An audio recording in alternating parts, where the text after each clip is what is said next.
Welcome back to my channel again. ఈరోజు tomato ఊరగాయ ఎలా చేసుకుందామో చూసేద్దాం. యాక్చువల్గా ఈ రెసిపీ నాది కాదు, మా కజిన్ది. సో నేను షేర్ చేస్తున్నాను అనమాట. బాగా ఎర్రగా మాగిన టమాటోస్ తీసుకోవాలి. అవి ముందుగా కడిగి పెట్టేసుకున్న తర్వాత వాటికి తేమ లేకుండా క్లాత్ నీట్గా క్లీన్ చేసుకోవాలి. అండ్ ఇప్పుడు చూపిస్తున్న బౌల్ తోటిగా ఒక 6 కప్స్ తీసుకోవాలి. మీకు ఎక్కువ క్వాంటిటీలో కావాలి అనుకుంటే బౌల్ సైజ్ పెంచుకోండి, కానీ మెజర్మెంట్స్ అయితే ఈక్వల్గా ఉండాలి నేను చెప్పినట్టుగానే. సో అప్పుడైతేనే కొంచెం ఉప్పు కారం తేడా లేకుండా కరెక్ట్గా వస్తుందన్నమాట.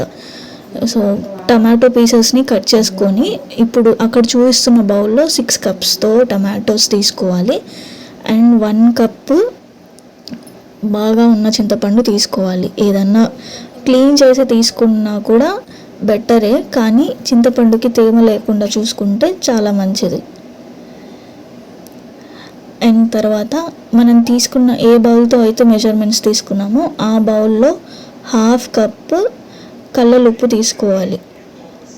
తీసుకున్న తర్వాత ఒక 1/2 కప్పు అదే బౌల్లో 1/2 కప్పు ఆయిల్ తీసుకొని బాండీలో వేసి కొద్దిగా ఆయిల్ వేగిన తర్వాత మనం తీసుకున్న 6 కప్స్ టమాటోస్ వేసుకొని అండ్ మనం తీసుకున్న 1 కప్ చింతపండు వేసుకోవాలి. అండ్ మనం తీసుకున్న 1/2 కప్ కల్లలుప్పు వేసుకోవాలి. ఇవి 2 సపరేట్గానే వేయాలి, అన్నీ ఒకేసారి వేయకూడదు.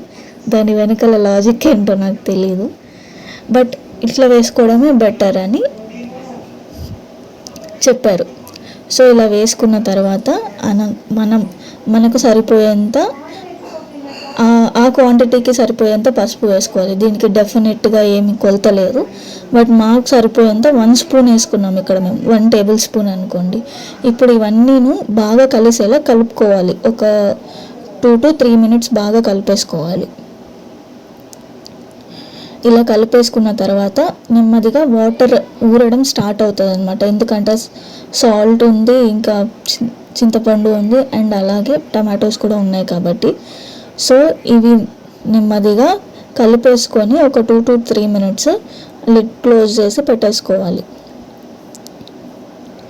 నెక్స్ట్ సైమల్టేనియస్గా పక్కన బాండి పెట్టుకొని 1 స్పూన్ మెంతులు వేసి 2 స్పూన్స్ ఆవాలు వేయాలి. ఇవి డ్రై రోస్ట్ చేసుకోవాలన్నమాట. ఇవి డ్రై రోస్ట్ చేసుకున్న తర్వాత వాటిని పొడి చేసుకొని పక్కన పెట్టుకోవాలి. అండ్ నెక్స్ట్ ఇప్పుడు ఈ టైంలోనే మనకి వాటర్ ఊరిపోయి ఇలా ఉంటుందన్నమాట, గ్రేవీలా ఫామ్ అయిపోతుంది. ఇక్కడ మనము ఈ ఊరగాయని మనమేమి మిక్సీకి వేయట్లేదు. సో ఈ గ్రేవీ ఎప్పుడైతే బయటకు వస్తుందో అప్పుడే మనము టమాటోస్ని బాగా స్మాష్ చేసుకోవాలి. ఇది టైం పడుతుంది, ఒక 5 minutes అలా అయినా కానీ బాగా దగ్గరికి అయ్యేలోపే మనము ఉన్న టమాటోస్ పీసెస్ని స్మాష్ చేసి పెట్టుకోవాలి. ఇది పడిన తర్వాత కొంచెం దగ్గర పడిన తర్వాత మనకు మిక్సీకి వేసి పెట్టుకున్న మెంతులు ఆవాల పొడి ఉంటుంది కదా, అది వేసిన తర్వాత స్టవ్ ఆఫ్ చేసేసుకున్న తర్వాత 1 కప్ తీసుకున్న కారం వేయాలి.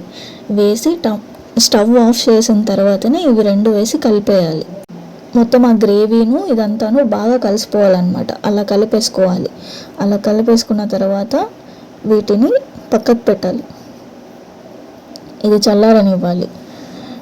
ఇది చల్లారిన తర్వాత సైమల్టేనియస్గా మనం బాండీ పెట్టుకొని బాండీలో 2 కప్స్ ఆయిల్ వేసుకోవాలి. ఏ కప్ క్వాంటిటీతో అయితే మనము టమాటోస్ తీసుకున్నామో సేమ్ అదే కప్పే యూజ్ చేయాలి అన్ని మెజర్మెంట్స్ కోసం.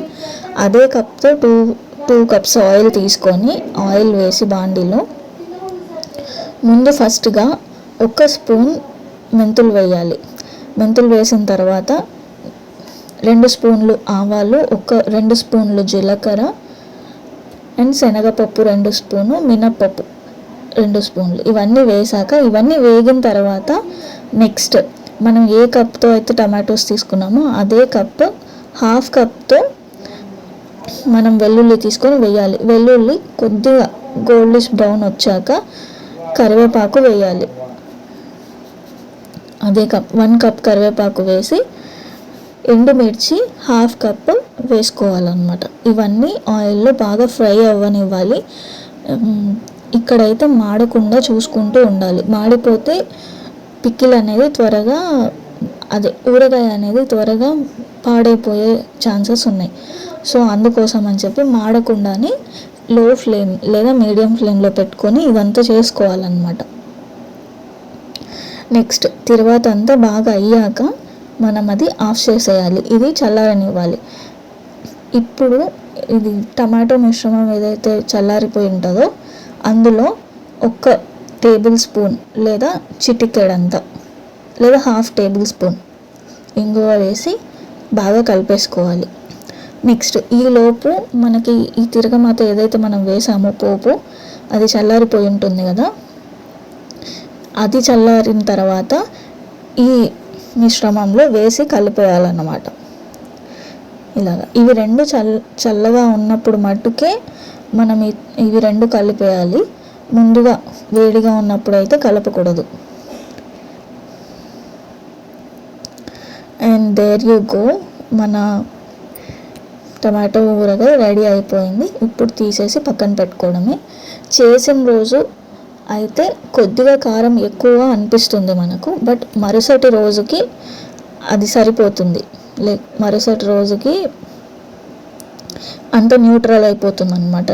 టేస్ట్ అయితే చాలా బాగుంది. మీరు కూడా ట్రై చేయండి. నేను ఈ రెసిపీ ఎక్స్పెరిమెంట్ చేద్దామని అనుకుంటున్నాను. మీరు కూడా ట్రై చేసి ఎలా వచ్చిందనేది కామెంట్ చేయండి. Please do like, share and subscribe guys. Bye. Thank you for watching.